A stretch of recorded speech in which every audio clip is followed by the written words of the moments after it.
그다음에 그랬는데 여기에서 간판 스타는 발효식품에서 막걸리입니다. 이 막걸리가 저 간판 스타 저기를 냈는데 사실은 막걸리처럼 푸대접도 받고 이런 게 없어요. 왜냐면 막걸리가 주로 우리가 먹는 곡식을 하기 때문에 그러는 얘기인데, 이게 사진이 그래서 몇십 년 전에 저 막걸리 청진동에서 축제를 해갖고 막걸리를 마시자 뭐 이런 얘기를 할 때 제가 그 노천, 그러니까 막걸리 축제 때 노천 스피치 강의를 한 그럴 정도로 우리나라에서 뭐 그랬는데, 지금은 뭐 막걸리를 많이 저기를 하지만 막걸리가 어떤 저기냐면 삼국시대부터 중국의 누룩을 사용을 해온 것으로 이렇게 믿어 의심하지 않습니다. 참고적으로 말하자면 그 유명한 장비가 술 마시고 땡깡 부리다가 이제 뭐 살해를 당했는데, 그때의 장비가 마신 술이 막걸리입니다. 왜냐하면 그 당시에는 중국이고 뭐고 이 꼬량주라든가 이런 게 없었기 때문이죠. 하여튼 여하튼 그래갖고 중국에서 뭐냐면 포도나 뭐 이런 거는 오래다가 그냥 놔두면 포도주가 됩니다. 그런데 곡식은 쌀이라든가 밀이라든가 3000년 동안 갖다 둔다고 해서 그게 술이 되지 않습니다. 그러니까 쌀이나 이런 걸 갖고 그 술을 만들려면 반드시 누룩이라는 이 곰팡이 녀석이 필요해요. 근데 이거를 중국에서 누룩 적용한 거를 한국에서 한국화에 성공을 한 겁니다. 막걸리가. 그러니까 한국이 그렇게 세계에서 막걸리가 유명한 적이었는데, 그 한국에서 이제 곰팡이와 이스트를 포함하는데 누룩이 좋은 거는 주조가 간단하고 곰팡이에 따라 뭐 실패 확률은 뭐 이런 거는 있습니다. 그런데 이것이 일제강점기에 일본 사람들이 와서 보고 이때에 뭐냐면 누룩을 일본식으로 도입했는데, 사실은 이때 일본에서 온 거는 주조세를 받으려고. 왜냐면 우리나라 전역이 막걸리를 마시고 있으니까 그거는 밥이나 마찬가지입니다.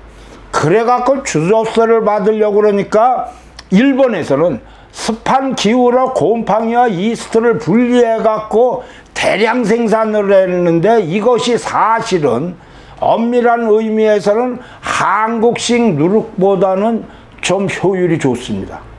그 이유는 실패 확률이 없고 요걸 분리를 했기 때문에, 그리고 주조 양도 많습니다. 그래서 현재 우리나라에 생산되는 게 요새 뭐 전통주 뭐 저거라지만 거의 전부 일본의 누룩으로 만드는 거는 여러 가지의 장점이 있어요. 이거는 뭐 내용 자체로는 일본식이냐 아니냐 이런 거 이전에 그 누룩이 그만큼의 일본에서 만든 것이 우리한테 맞는다고 보시면 뭐 틀림없을 겁니다. 자관 그랬는데 이게 막걸리가 비운의 그것이 되는 이유는, 이게 우리들이 그 식생활에 관계되는데 한국의 쌀이 항상 부족한 때가 많아요. 그래갖고 밀가루 등 잡고 그래서 막걸리를 저기 했는데 이게 맛이 엉망진창이에요, 처음에는. 그래갖고 잘 알려진 카바이트 술입니다. 이게 뭐냐면 술 저기를 할 때 그 온도를 올려야 되는데, 옛날에 뭐 지금처럼 난방이라든가 열을 올 수는 기계 자재가 없으니까 카바이트를 막걸리에다가 딱 넣으면, 물론 잘 싸서 오면 그냥 순식간에 이게 열이 나갖고, 그래서 그 막걸리를 갖다가 이 숙성 기간을 단축시키는데, 이러다가 보니까 뭐 잘 아시겠지만 카바이트 냄새를 많이 나죠. 옛날에 군대 생활을 한 사람들이 그냥 카바이트 해갖고 그래도 막걸리 덜 마시고 저 그랬을 겁니다. 그러다가 이게 이제 물을 또 박박 넣죠. 그래갖고 막걸리의 장점은 저 막걸리 사장이 그냥 물 많이 넣어도 돼요. 뭐 그렇게 만들고 그건 물론 나중에 이제 문제도 생기고 그랬습니다만은 이렇게 하다 보니까 이게 맥주하고 위스키의 잠식이 되죠. 그러다가 이제 얘기가 뭐냐면 여러 가지 되니까 쌀 막걸리도 저거는데 일본식 뭐 누룩쌀 갖고 하다가 저 밀막걸리 뭐 그러니까 쌀 막걸리를 이 밀막걸리로 만드는 법으로 하니까 이게 되는 일이 없어요. 그러니까 또 문제가 생기는 겁니다. 그러다가 밀막걸리로 이렇게 가고 뭐 과일 등 보면 어쩌고 저쩌고 하는데 2016년 2월부터 가양주까지 허가를 내줍니다. 이게 이제 상당히 그 여러 가지의 정책적인 문제가 있는데 뭐냐면 개인이 직접 만들어서 판매가 가능하다고 이렇게 했는데 이게 이제 상황이 바뀐 이유는 간단합니다.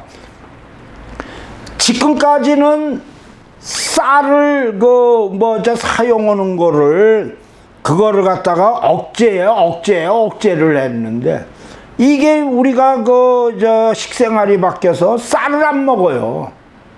말하자면 식생활이 바뀌어서 이래 곡식들을 이런 걸 잘 안 먹다가 보니까 이 막걸리로 쌀을 소비를 시키자. 이게 지금 우리나라의 큰 정책 중에 하나입니다. 그런 내용으로 해서 막걸리가 했지만 이게 막걸리의 진수는 그게 아닙니다.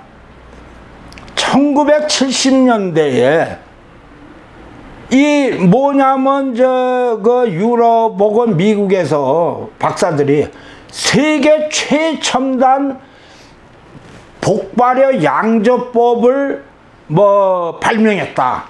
그래갖고 세계를 갖다가 완전히 최신 양조법을 만들었다고 그래갖고 얼마나 선전을 했는지 그랬는데 그것이 우리나라에서 몇천 년 전서부터 만드는 막걸리 만드는 법입니다. 그러니까 얼마나 이 막걸리가 여기서 보면 막져서 이렇게 온다고 그러는데 이 내용 자체는 포도주 같은 거는 그냥 포도주를 넣어놓으면 거기에 당이 있어갖고 자동적으로 알코올이 되는데 잘 아시겠지만 그저 쌀 3,000년 간다고 그래갖고 그게 막걸리가 되는 게 아니거든요. 그러니까 거기에다가 누룩하고 효모를 넣어서 당화를 시켜서 이 당화를 한 게 막걸리를 그러니까 알코올이 되게 만들었다. 이게 세계 최첨단 발효양조법이라고 그랬는데 그게 다시 한번 적어놓지만 우리나라의 막걸리였다는 거죠. 그랬는데 여기에서 이제 중요한 거는 막걸리의 중요성은 뭐냐면 불가리아가 장수국인 이유가 있습니다.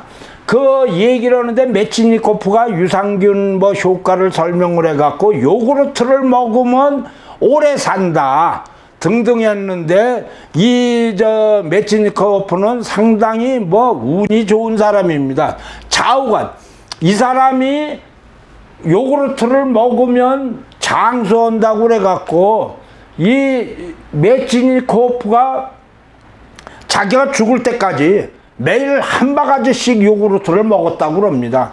그랬는데 이때에 요구르트가 면역이 강화되고 장내 유hen세균을 제거하고 어쩌고 저쩌고 콜레스테롤을 저하고 이게 지금 잘 알려진 얘기였고 우리나라의 슈퍼마켓에서 요구르트 없는 데가 있습니까?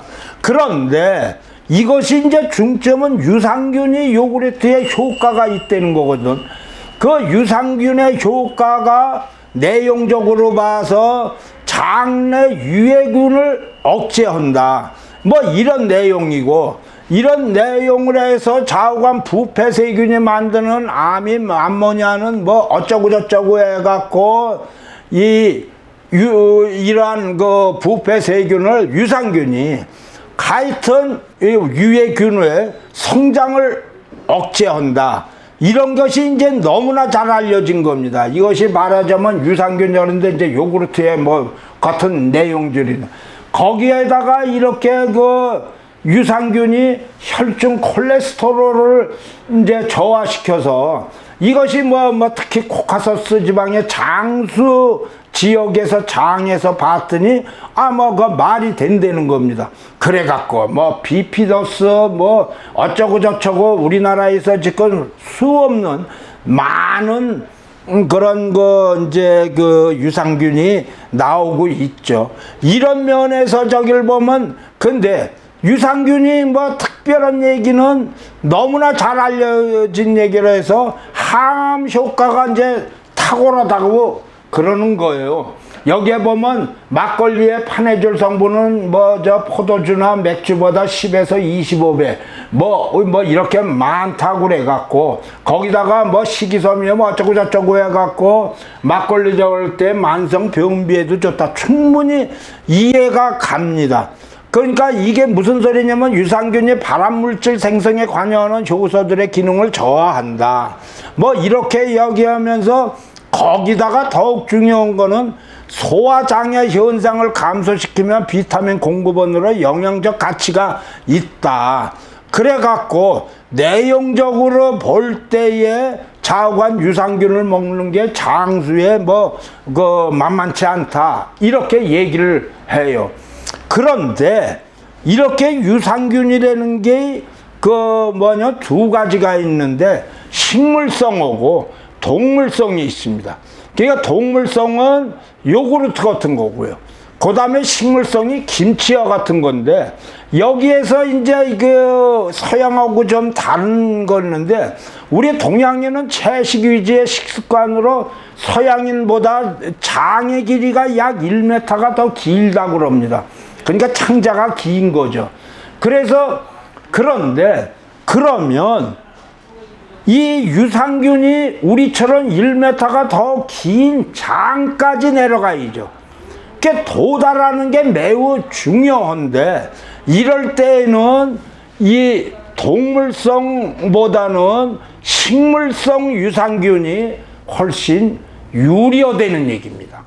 이런 내용적으로 해서 보면 어떤 면으로서는 우리의 장점이 되고 어떤 때는 단점이라고 해서는 고춧가루, 마늘 등 자극적인 음식을 많이 먹으므로 내산성이 강한 식물성 유산균을 하면 이것이 실질적으로 우리의 같은 경우 그러니까 보면 동물성에 비해서 열량은 절반 이하고 칼로리가 전혀 없으며 생존력이 400배 이상이라는 겁니다.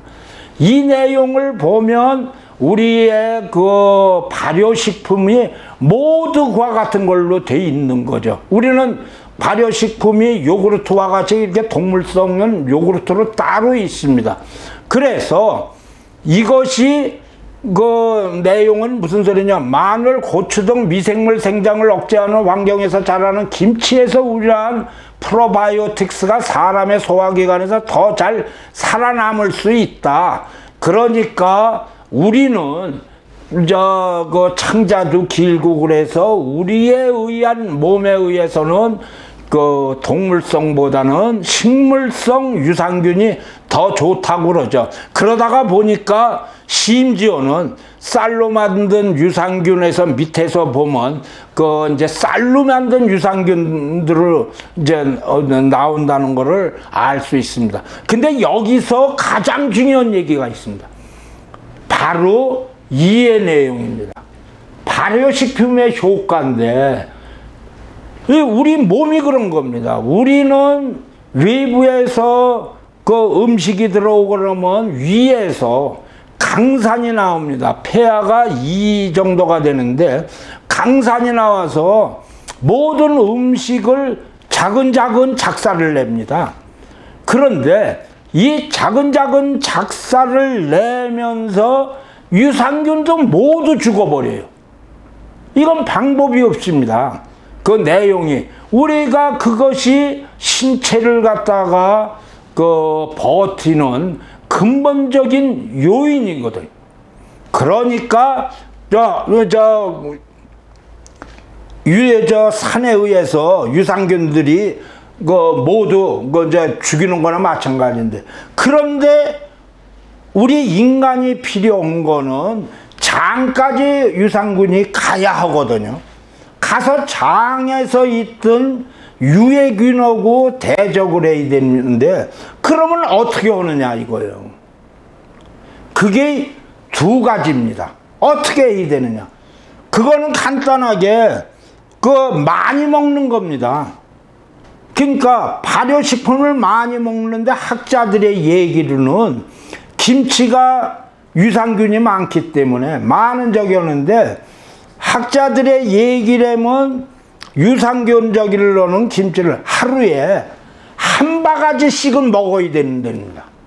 그런데 여기 한국 분들 그 김치에 대해서 진짜 많이 먹는 사람도 여러 사람들이 있고 그러겠지만 하루에 한 바가지씩 김치만을 먹는다 그러면 아마 까무러칠 겁니다. 얘 더러워서 못 먹겠다고 그러죠. 그러면 두 가지 방법이, 둘째 방법이 있습니다.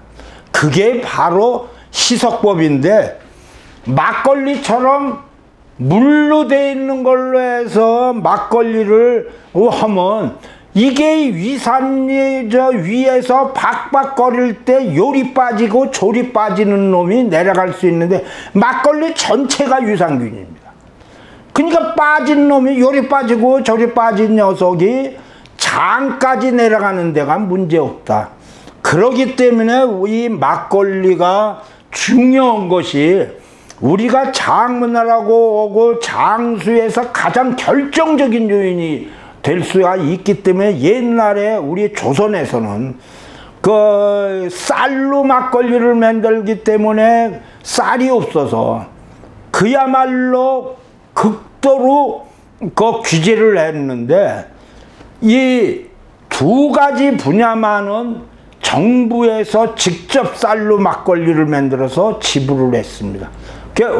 지불을 하는 게 아니라 그걸 권장을 했는데 첫째는 장병들이 훈련을 할 때, 군인들이 훈련을 할 때는 막걸리를 줬습니다.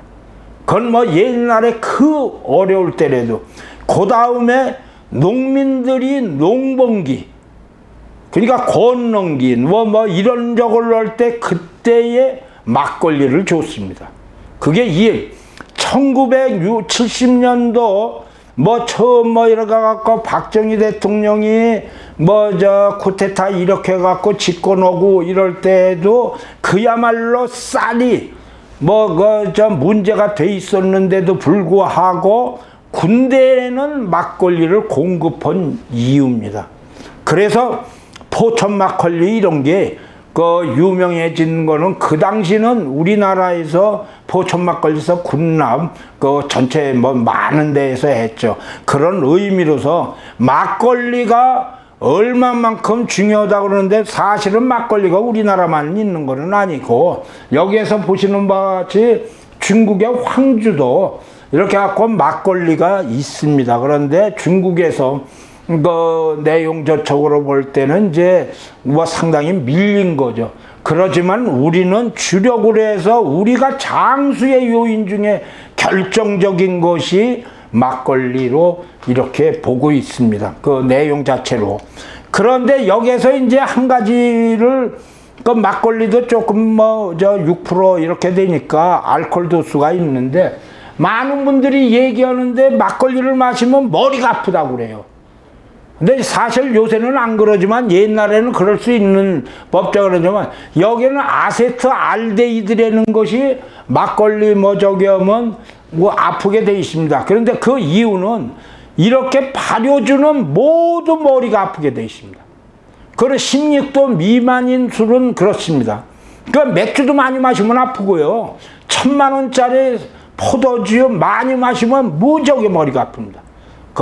그러면 이것을 머리가 안 아프게 만드는 방법은 증류하는 방법입니다. 바로 우리나라에서도 이거를 모를 리가 없어요. 그래서 증류해 갖고 여기에 이렇게 이제 만들어서 우리나라에서도 이제 증류적이 오면 이 얘기는 머리가 안 아픈 거는 그 머리가 아프게 하는 아세트알데히드를 날아가게 했습니다.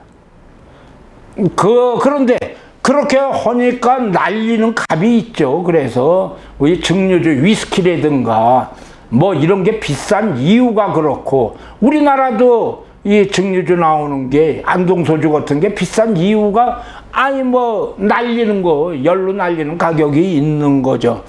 거기다가 우리나라는 또 술에 관한은 선천적으로 재주가 있지 않습니까? 막걸리가 뭐 이렇게 딱 하니까 세계에서 그 뭐 제가 알기로는 유일한 걸로 알고 있어요. 유일한 폭탄주라는 거를 만들어서 마셔요. 그랬는데 폭탄주는 매우 과학적인 겁니다. 그 생각할 수 있는 일반적으로 폭탄주에서 무식하게 만든 게 아니고, 폭탄주는 위스키에다가 이렇게 맥주를 이렇게 넣으면 이것이 양으로 하면 대체형으로 20도 정도로 희석이 됩니다. 그러면 이해가 갈 겁니다. 맥주 양에다가 이제 도수가 높으면 위스키를 넣으면 한 20도가 되면 이 20도가 술이 가장 흡수하기가 좋다는 겁니다. 그러니까 술 저기를 해갖고 적게 마시고 좀 취하는데도 좋고 그런 경제성도 있다, 뭐 이렇게 얘기가 되는 거죠. 그런데 거기에다가 이제 좀 얘기를 하면 술에 대해서 뭐 그 머리가 아프고 뭐 이런다고 그러는 숙취를 해소하는 방법인데, 하여튼 이게 알려진 얘기입니다.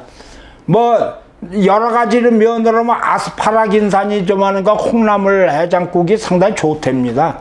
보곡국엔 글루타치온이 있고 뭐 이런 내용들도 때에 따라서는 이제 호박선 어쩌고 저쩌고 하는데, 그 술에 관해서 가장 큰 숙취를 깨는 방법은 좀 요즘은 물을 많이 마시라는 겁니다.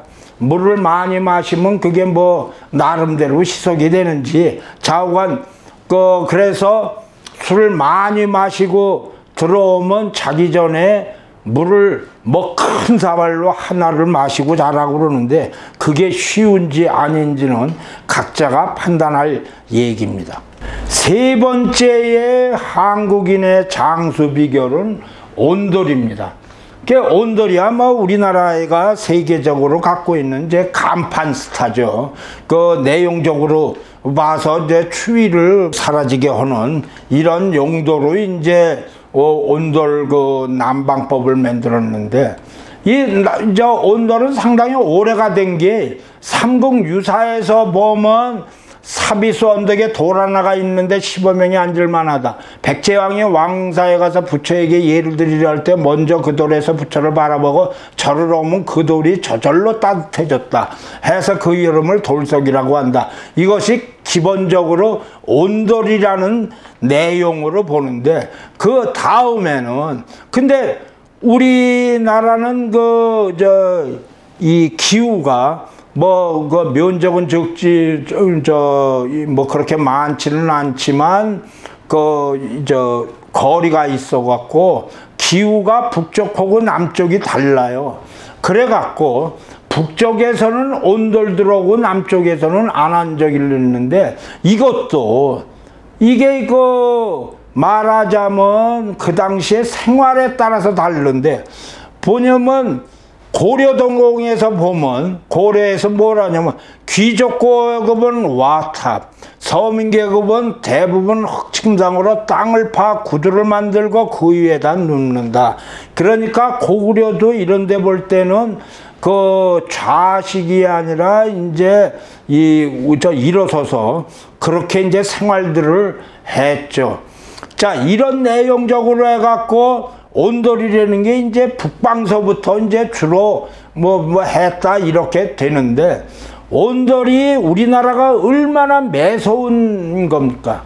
그 온돌이라는 것이 바닥을 전체로 데워갖고, 그래서 뭐 사람들이 방에서 따뜻하게 살 수 있다고 하는데, 여기에는 뭐 온돌의 방식은 수없이 많습니다. 그런데 온돌의 취약점이 있어요. 온돌은 연료율이 매우 나쁩니다. 그게 무슨 소리냐면 온돌은 여기서 보시는 바와 마찬가지로 아궁이에서 불을 떼갖고 곧바로 온돌 바닥을 데우기는 하지만 곧바로 굴뚝으로 이 열이 나가게 되어 있습니다. 그래서 효율이 말하자면 그 30%를 난방적이하고 70%를 모두 굴뚝에 내보내죠. 그러니까 효율이 상당히 나쁜데 여기에 우리나라 사람들이 얼마나 머리가 좋습니까?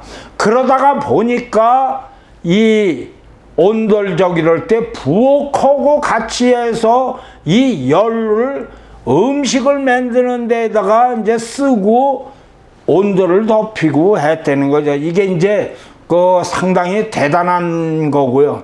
온돌이 아르묵하고 움묵이 있는데 이 아르묵하고 움묵하고 돌의 사이즈 뭐 이런 것들도 있고 사실은 백운모를 써갖고 이 재료면을 해서 연료율을 상당히 높이게 했습니다. 좌우간 그랬는데 이 온돌이 우리나라만 있는 게 아니라 북방에서는 이런 개념들이 많았다고 그래요. 그래 지금도 여기에서 보시면 뭐 알래스카 러시아에서 유적들이 나오는데 아이 뭐 추운 거 방법이 있습니까? 옛날에 갖고 난로로만 오는데 북방에서 난로로 오는 것보다 온돌이 얼마나 저는데 지금도 중국에서 보면 이렇게 옆쪽으로 저 깡이라고 그래서 하고 있어요.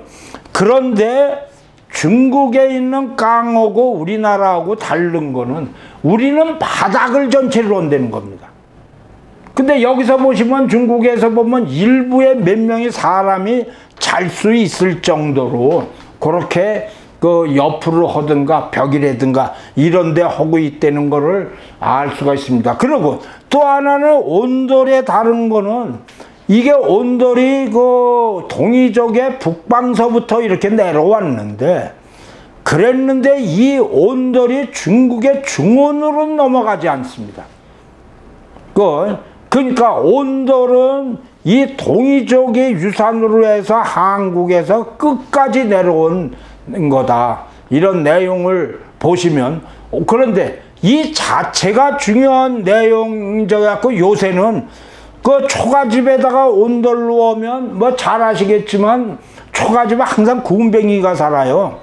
그 초가집에 이게 이제 그래갖고 그 비가 오고 그러면 구운뱅이 이제 똥물이 이렇게 흘러. 여기서 보시면 이 반쪽에 사진 있는 건데 여기에 그 구운뱅이 똥물이 항상 흐릅니다. 그런데 이게 지금 현재는 아주 효자 노릇을 해갖고 이 구운뱅이로 만들어갖고 그 약이죠. 약이 지금 대박 터뜨리고 있지 않습니까? 그 자체로 해서 몸에 좋다고 그래갖고요. 그 내용적으로 봐갖고 그래서 이 우리 민속촌에서는 이 구운뱅이 똥물 그거 하는 것이 아주 그 큰 효자 노릇을 한다고 그럽니다. 그 내용적으로. 자, 그래서 뭐 하여튼 그랬는데 왜 온돌이 장수의 기법 중에 하나는 아주 단적인 예가 있습니다. 얼마 전에 스웨덴의 유명한 장수학자가 장수의 비법을 경매해놨다고 그래요. 그래서 세계에 있는 모든 데서 그 비법을 뭐 의학자들이 그 얼마든지 그 회사들이 해갖고 그게 관심이 많겠습니까? 유명한 장수학자니까. 그래서 기법이 써있는 그 비망록을 경매에 참여를 했으니까 아마 솔창께 비쌌을 겁니다. 그래갖고 이걸 딱 이제 그 봤을 거 아니에요. 그랬더니 글쎄 요렇게 딱 넉자가 써 있다고 합니다. 물론 뭐 저 한자로 써 있는 건 아니지만 무슨 소리냐? 두냉족열 이렇게 보니까 그런 내용으로 적혀 있었답니다. 그게 무슨 소리냐? 머리는 차갑게 하고 발은 따갑게 하라. 아마 금방 이해를 할 겁니다. 그러니까 발에 저기를 할 때 온돌이 따뜻하죠. 하고 머리는 차갑게 하라. 예. 그렇게 오는데 가장 쉬운 저길로는 아프리카 사람들이 뭐 좀 장수를 못 하는데 그게 평상시에 햇빛을 그냥 머리에 팍팍 받아서 그렇답니다. 그런 내용으로. 그래서 즉금적으로는데 심장, 두뇌 등 몸 상반부로 힘차게 일하는데 열로 가속을 밑에서부터 하는 게 중요하다. 그 얘기입니다. 이 둔행 조결이. 그래갖고 여기에서 지금은 뭐 파이프 온돌 그러는데 뭐 지금 그 옛날에 초가집식으로 온돌 이렇게 할 수는 없습니다. 그런 내용이. 그렇지만 그런 내용에서도 그 학자들은 집에서 맨발 생활을 하라고 합니다. 이왕이면. 그리고 잠을 잘 때 이왕이면 침대에서 자는 것보다 뛰지를 말고 밑에 열어서 직접 몸을 갖다가 이렇게 접촉하는 게 좋다고 이런 얘기합니다. 뭐 한 가지 얘기를 들으면 저는 침대업자가 아닙니다. 아닌 게 아니라 저는 침대업자가 아니라서가 아니라 이 현재의 학자들은 가능한 한 맨발로 생활을 하고 잠을 자려면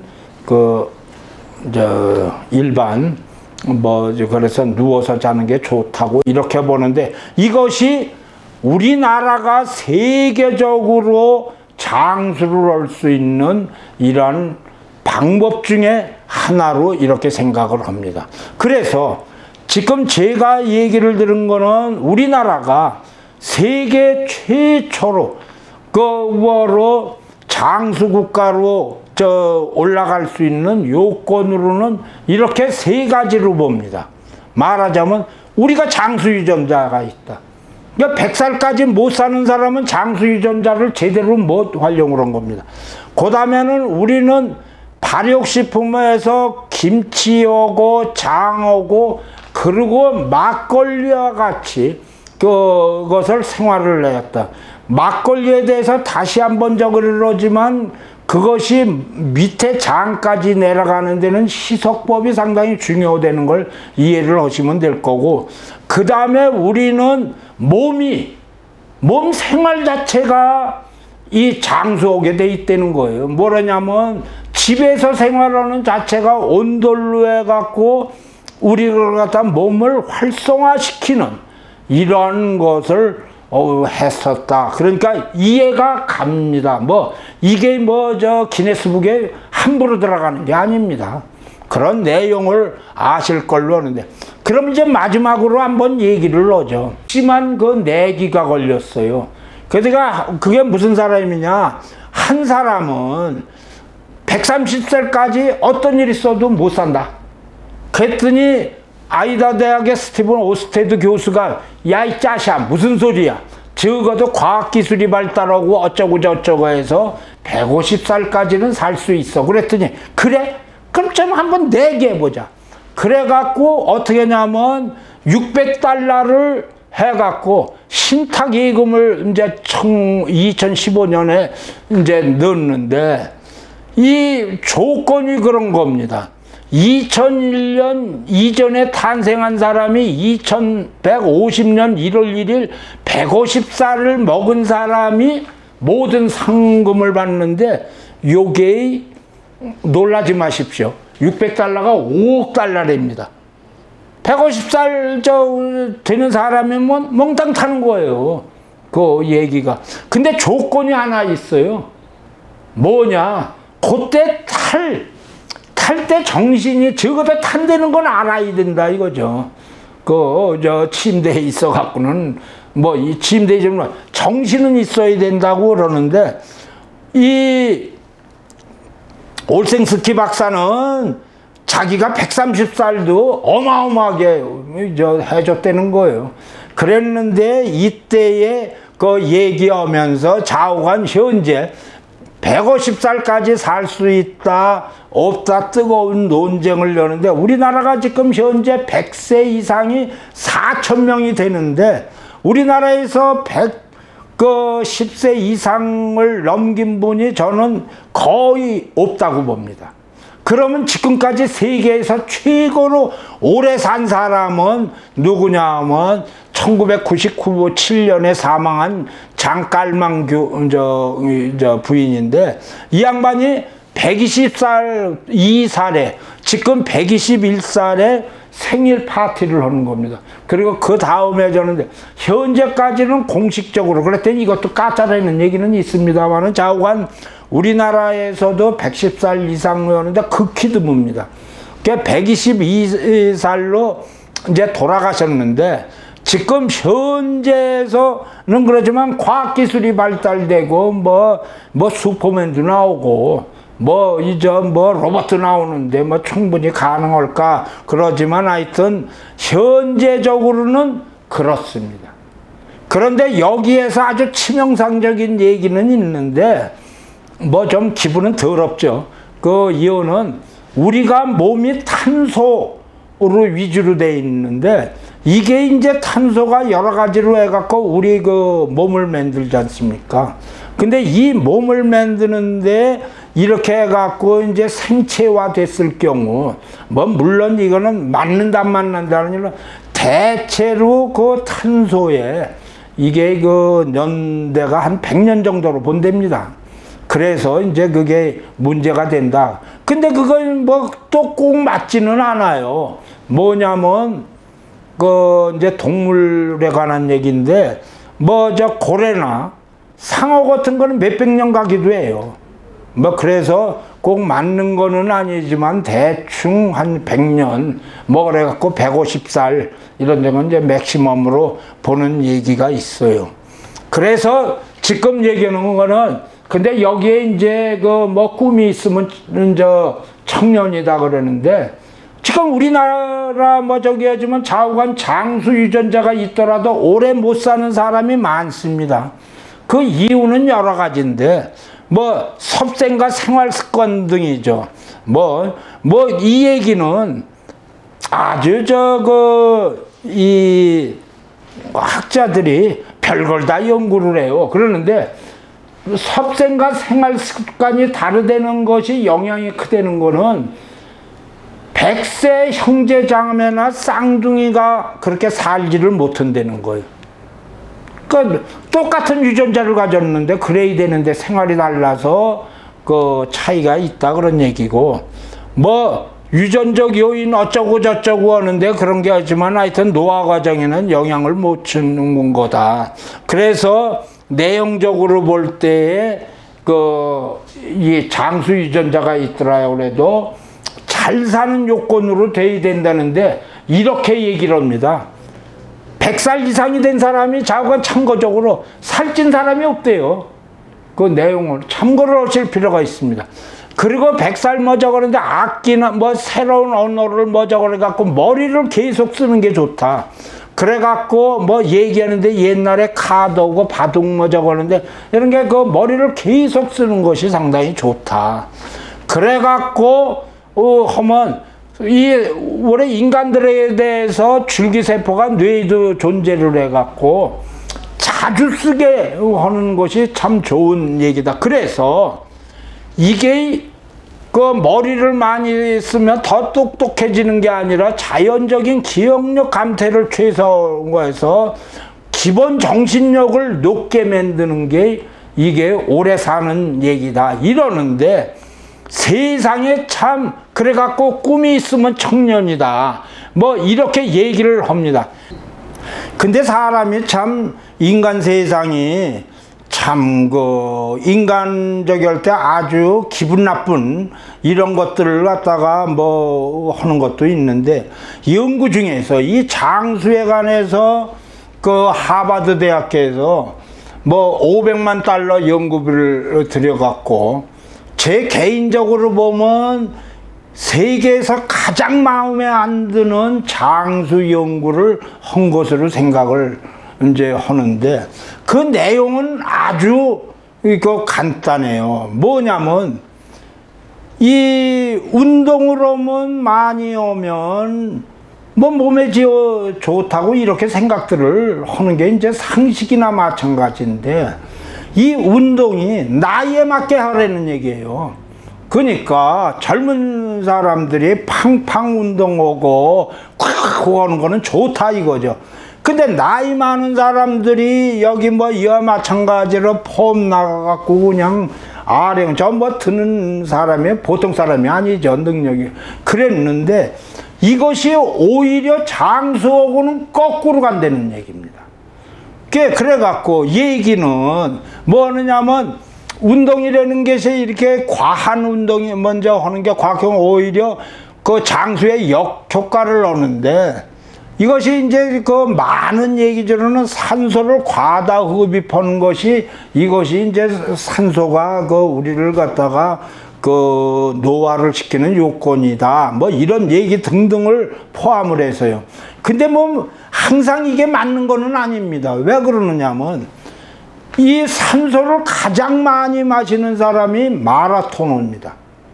근데 마라토너는 일반 사람보다 폐활량이 뭐 두세 배가 큰가 본데, 그래서 그런지 마라톤 선수를 빼놓고는 저 운동 선수들이 뭐 특별한 사람 빼놓고는 그 오래 사는 사람들이 많지 않습니다. 아주 과격한 운동으로는 선수들 얘기를 하는 거죠. 그 바로 이와 마찬가지로 저기를 해갖고 나이에 맞는 생활과 건강 관리가 필요되는 거죠. 즉 얘기로는 뭐 나이가 돼서 100살 먹은 사람이 자기 실력이 다 박박해갖고 하는 것이 더 장수를 하는 게 아니라 그 순리에 맞춰서 사는 것이 장수 비결이다. 이걸 갖다가 결론으로 내니까 얼마나 그 기분 더럽게 나빠요. 사람들이 어떻게 해서든지 해서 운동도 좀 해갖고 건실하게 하는데, 운동 센 거 하지 말고 가서 큰 소리 빵빵 치지 말고 그저 낼렐렐렐 걸고 숨도 이렇게 하고 그러면서 자기 나름대로 머리를 쓰고 이러는 게 참 좋다. 그러니까 무리하지 말고 그렇게 해갖고 자연의 순응을 하라. 그건 뭐 자체가 나쁜 얘기는 아니지만 이거를 500만 달러를 들여서 했다는 거니까 좀 삐지기는 합니다. 그렇지만 그 내용 자체는 그와 같은 것을 근거로 해갖고 인간이 욕심을 너무 부리면 안 되다. 장수든지 뭐 이런 얘기를 하는 것 같은데, 저 개인적으로 보면 저는 150살에 이 손을 들고 싶습니다. 그 뭐 150살 정도면 지금 제 나이로 봐서 150살 가서 그거 볼 수 있는지는 뭐 약간 이거 뭐 의문시 됩니다만은, 그렇게 됐으면 좋겠다고 하는데, 이거는 이제 앞으로 우리 인간들이 충분히 과학기술 등을 통해서 만들어 갈 것으로 생각을 합니다. 이상입니다.